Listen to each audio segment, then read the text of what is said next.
Hey guys, Justin back here. I know it's been a while since I put any videos up on the dump truck. I've been waiting to get parts back, and I'll show you what I got. I finally got some stuff to work with now.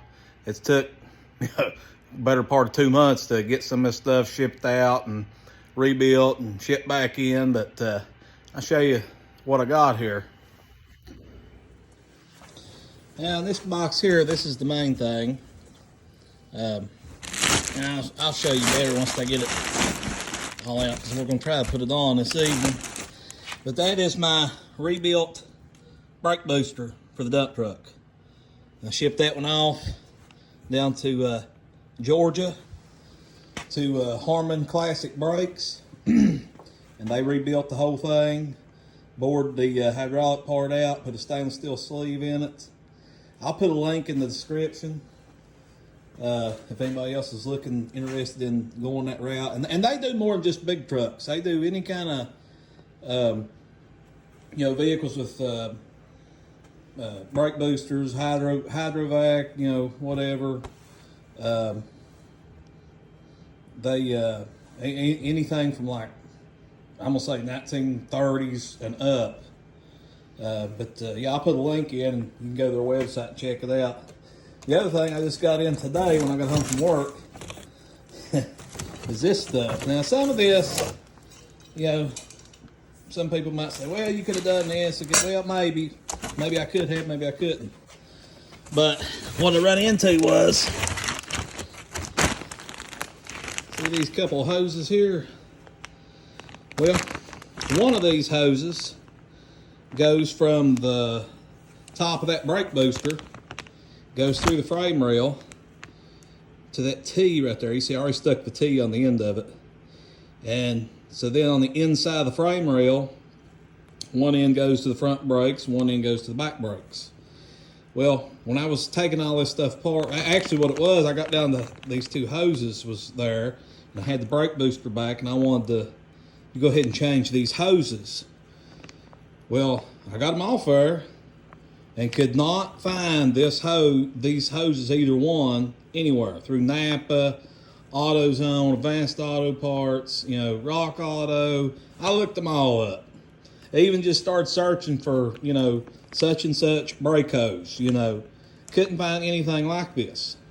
So I found a company, it was in Georgia also, that they make custom brake hoses. And I'll put their link in too, but it's a E.L. Johnson company, I believe is what it is.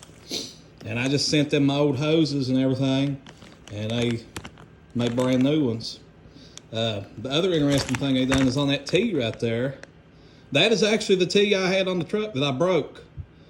The male part of that, I broke it off and trying to get everything loose, and they actually, I'll get it out of the bag and see it better. But anyway, they soldered a new end onto that and reused that.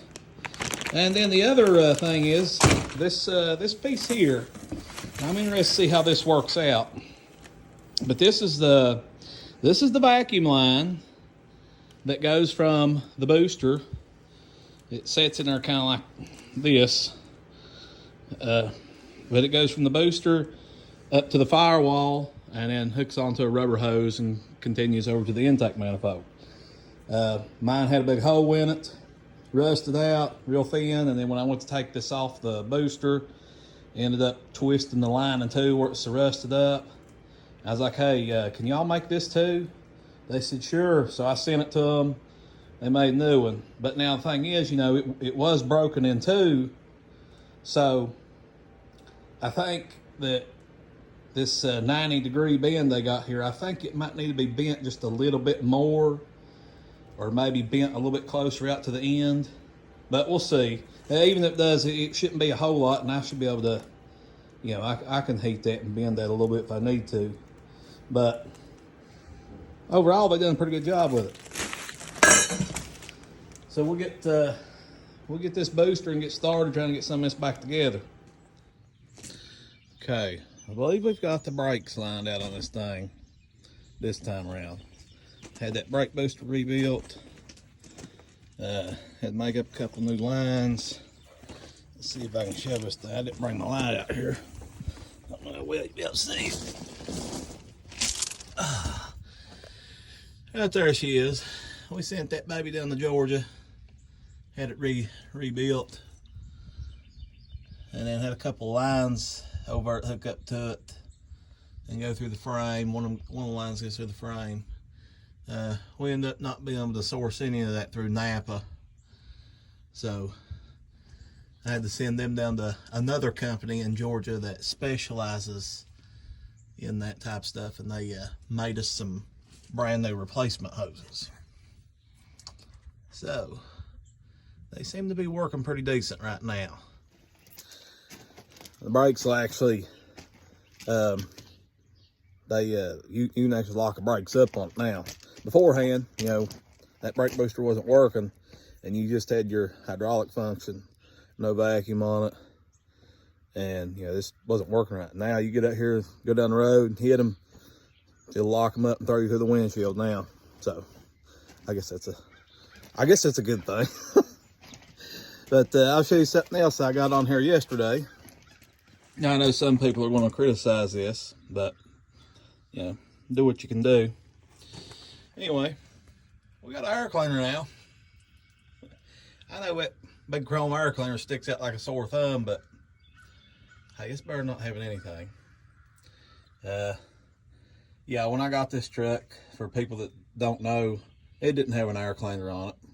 It's hard to tell them what happened to that thing over the years. Somebody stole it and put it on something else or whatever. So I went trying to find the air filter, the air cleaner housing, and I stumbled across a few some people had, you know, out in other states somewhere. And one guy wanted a little too much what I wanted to give for one. It's gonna be like $300 for an air cleaner. Another guy said he had one, but by the time he messaged me, I'd already found this one down at Advanced Auto Parts. That's like $30 for that little air filter. And just a little FYI, one of the things I had to do here, or well, let me just tell you. Okay, so the factory air filter that goes on this thing is a little bit taller than that thing. As you can see, the top of that one, I put that spacer on, and you see the wing nut on top there. Okay, well, yeah, they make a riser kit that you can put on these things, and the riser goes down here between the top of the carb and the bottom of the air filter housing, and it basically just raises the air filter up higher to clear linkages and hoses and things like that. And I was going to use it to be able to, you know, make that air filter set higher for the wing nut, you know, what I was going to do. I mean, because when I bought the thing, you know, I throw it on, I'm like, well, it's too short, it won't go all the way down there, because the hole, the way that thing's made, the hole in the air filter was too small to go down over the entire length of that, we'll call it, I guess, an air filter stud bolt, you know, because that's only got thread about an inch, maybe inch and a half down, and then it's like a solid bolt, no thread through the middle of it. So I bought one of the spacers, stuck it on there, or the riser kit rather, and only the small one would fit. The tall one wouldn't fit, and I was going to probably have to use all three pieces to get it to set it up high enough. But the problem I had was the choke linkage inside the air filter there. The way it's mounted, it was hitting the riser. It would rub it, and so the choke wasn't working right, plus it was hitting that thing. So I ended up just throwing that to the side. I'll show it to you right here in a second what the riser looks like.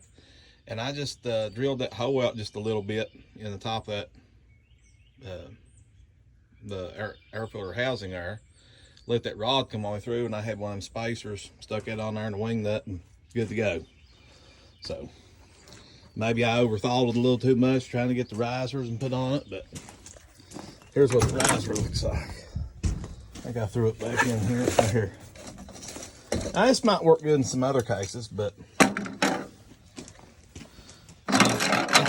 comes with 3 pieces. Okay, there they are. So you got a big one, medium-sized one, and a small one. And these fit the 5 1/8 inch opening on the air filter or top of the carburetor for like 4-barrel. Okay, and you can stack them up just like that, and they go together. And I think it's whatever it is, 1 3/4 inch, right at 2 inches, or the height you can get out of them.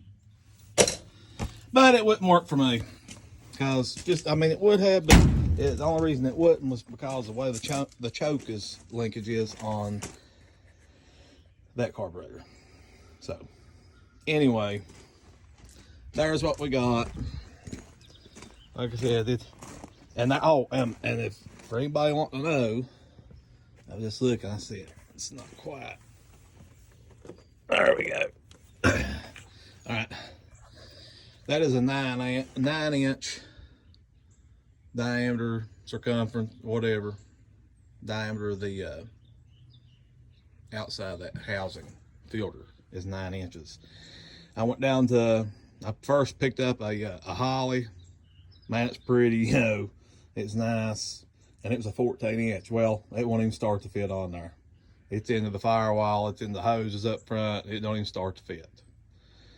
And now, like I said, the risers wouldn't work either, so ended up taking the Holly back and getting the $30 mystery gasket one, and it's a 9 inch, and it fits perfect now.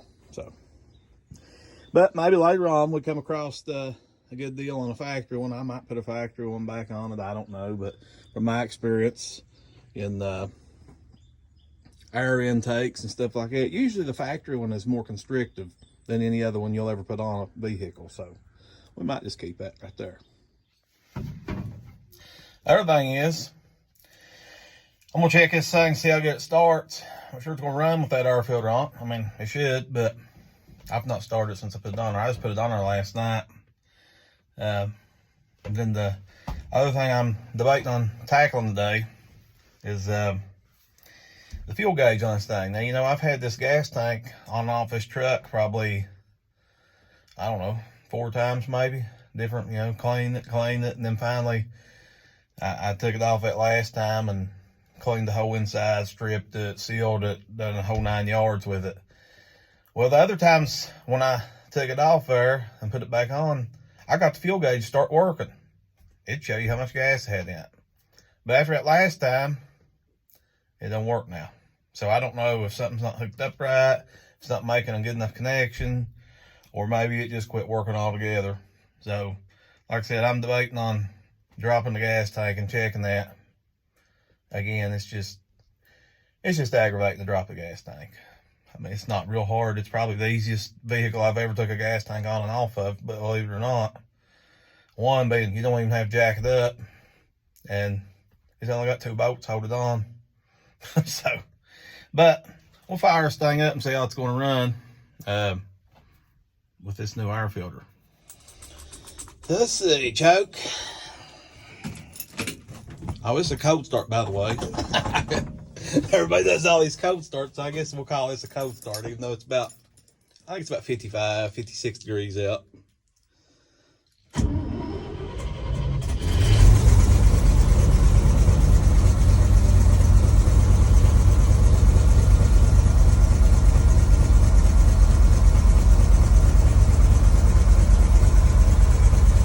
Yeah, we're gonna get some wiper blades too, man. That's coming. But check this out, they do work.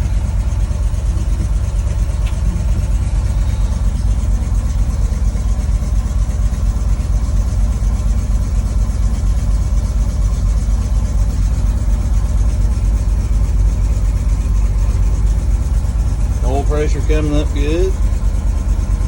Yeah, we just gotta get the old gas gauge working. I feel a lot better if that worked. Like I said, it was working.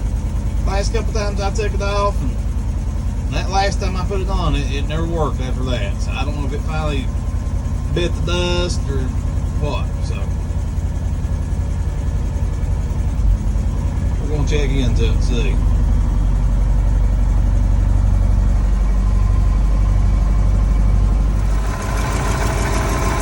Well, that seemed to work pretty good there.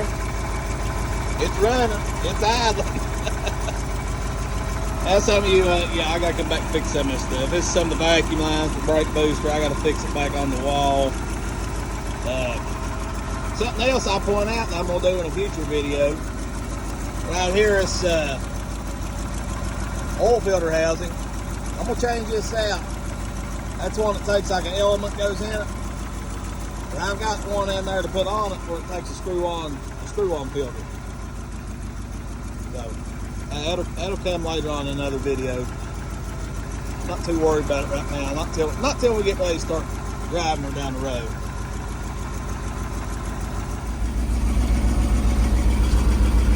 We're gonna let the water out of the bed up. I couldn't remember if I'd ever showed this with the bed up on it. Of course, it ain't up all the way. I just raised right there, let the water run out. But you guys kind of see what she looks like under her skirt here.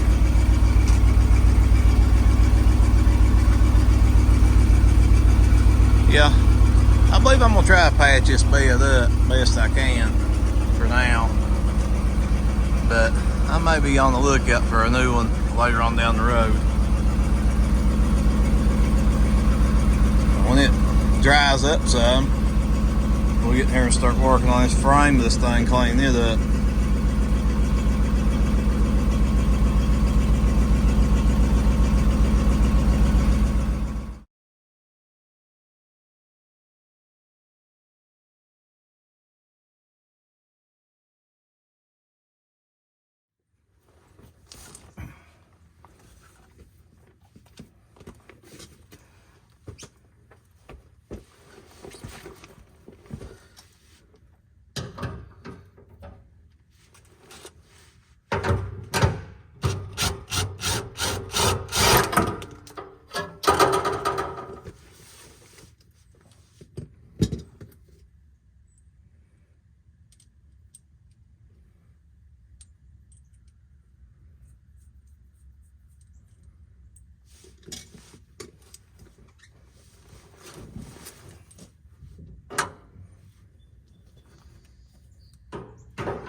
I did drain the gas out of this.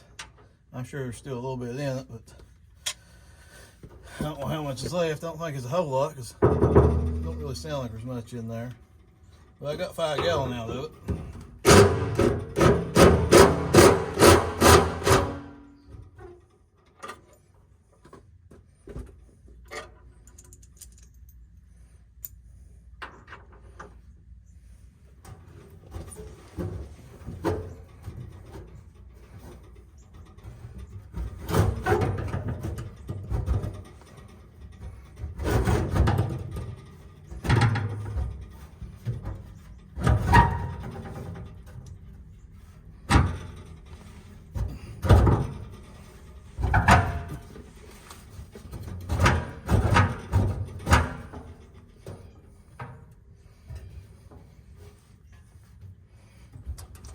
Just takes a little bit of working with it and it'll finally just drop down.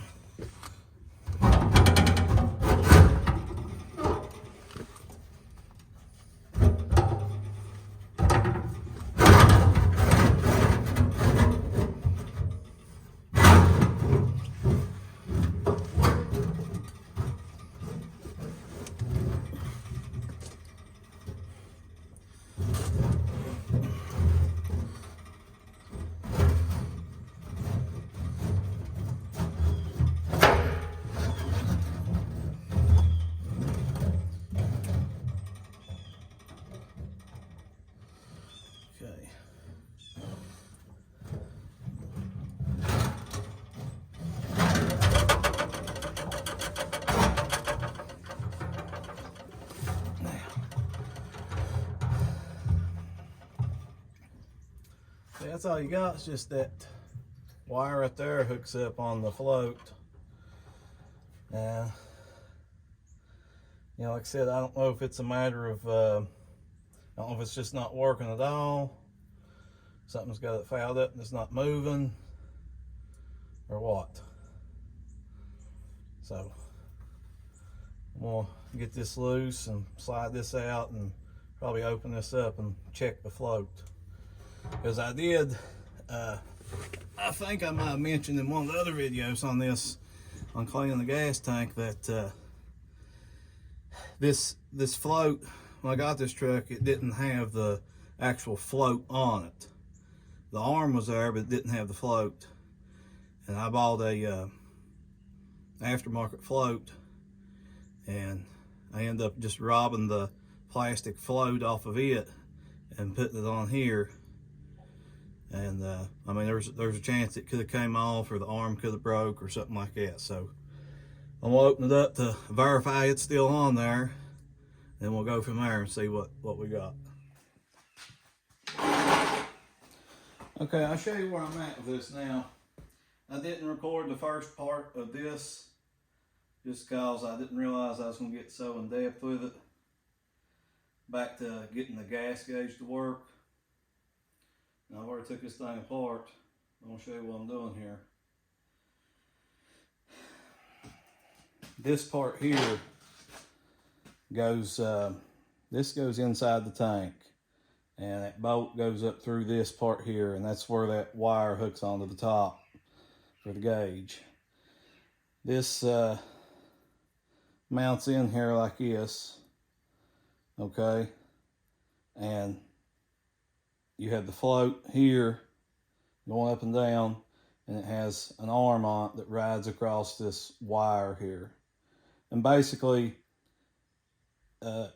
in order for this gauge to work, you know, you have the wire hooked up here, and it has to be making contact through the frame of the truck. And the gauge works off of resistance measured through this.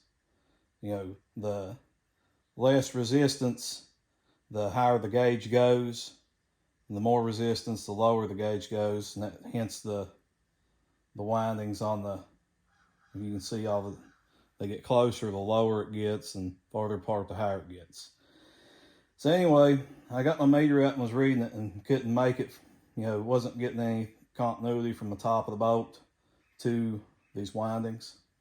And I have taken this thing apart, and you can see all the corrosion on the back side here. And there was a lot in between. This little, I don't even know if it's showing up, there's a piece of this little wire sticking out here. I had to unwind that. That was actually wound around this little tit sticking up right there. You can see that. And that's how it makes a connection that it wasn't making. So I've took it apart, and we're trying to clean it all up, and hopefully we can get it back together, and maybe it'll work then.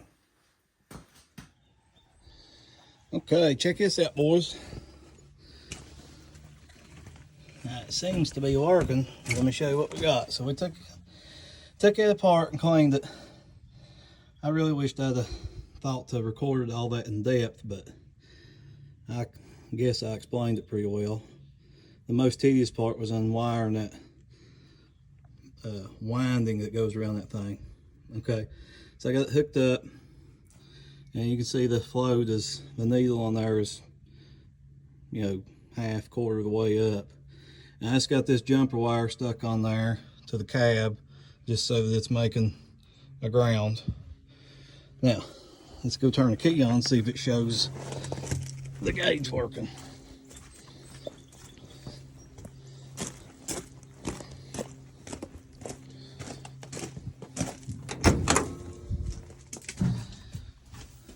So you can see it's sitting on the empty right there. Let's turn the key on. Garble, she's going up. So that fixed it. Just a little bit of corrosion was stuck in between them windings. Now we'll stick it all back together and put some gas back in it. That tickles me to death.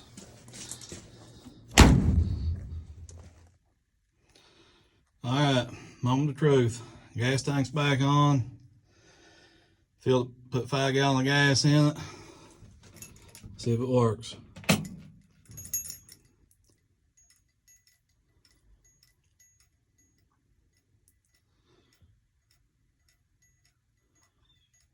I seen it raise up a little bit.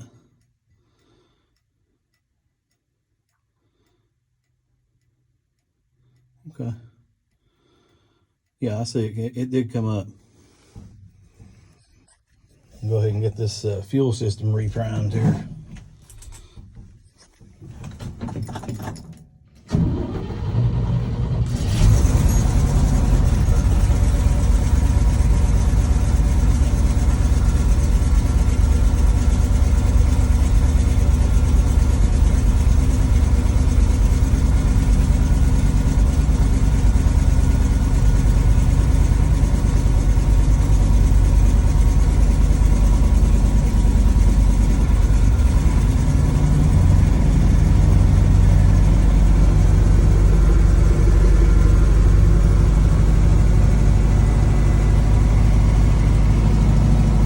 Yeah, it just needs a lot more gas. As you can see, it's up just right above the empty now. And when it wasn't working, it was laying all the way down on the E.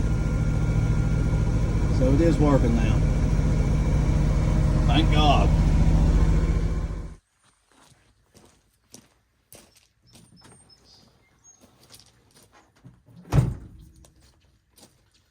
Well, I believe that's going to wrap this one up. Got the gas gauge working.